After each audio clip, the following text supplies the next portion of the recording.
Hello, my name is Nwodo Amarachi Michelle. I'm back again. This is my tax 2 with the Spark Foundation.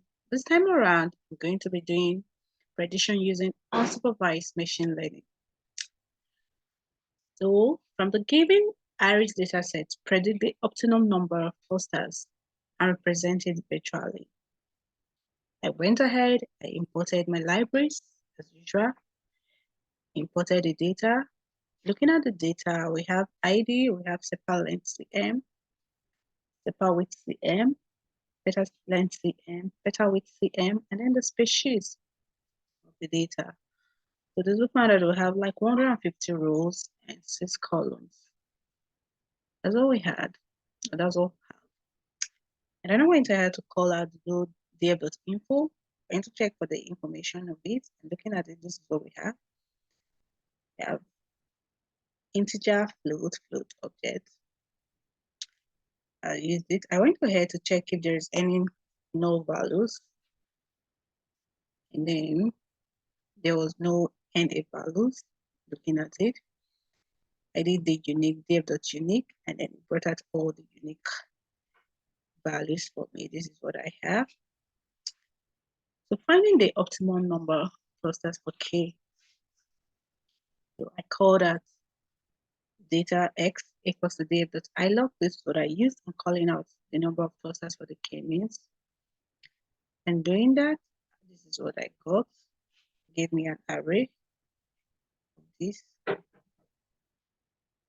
this, of this.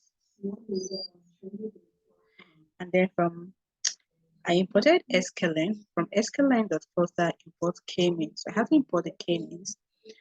WCSS means within cluster sum of squares. That's the meaning. And doing that, I still went ahead to do div.ilog. I did this, I imported the ks means, and then for I in a range, starting from 1, then stopping at 11.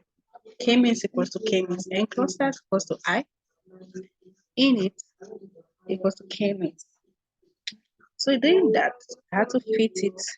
K means dot fit. I fitted it just like I said. The WCSS means within cluster and sum of squares.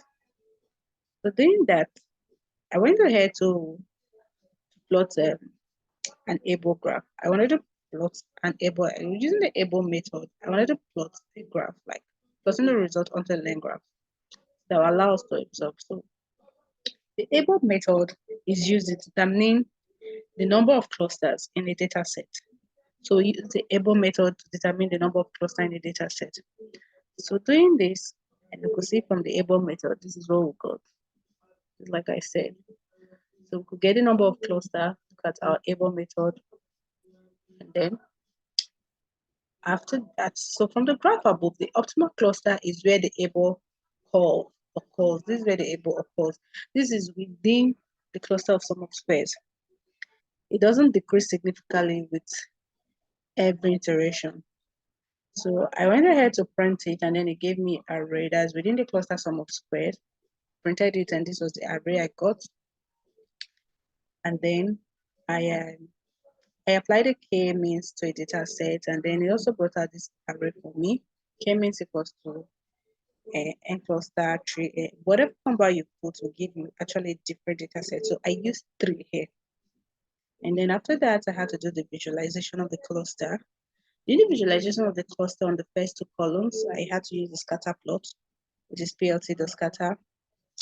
That's y underscore k means equals to 0, comma 0, ky open square brackets, y under k means equals 0, comma 1. So doing that, this is what I did. I did that for all, for the iris setosa, for the iris vesicola, and then for the iris vaginaca. So that's what I did to plot the data set. So plotting the centroid of the cluster, so this is what I did. I made the color to be yellow, and then I made the labels to be centroid. Look at how beautiful the graph is. This is our graph after the visualization. So this is it. The red represents the iris setosa. The blue represents the iris versicolor. The green represents the iris virginica, and then the yellow, which is not that plenty, represents the central to this. Actually, so for K equals to 3, we get optimal clusters. So this is our cluster. Just like I said, the able is used for the cluster graph. Thank you.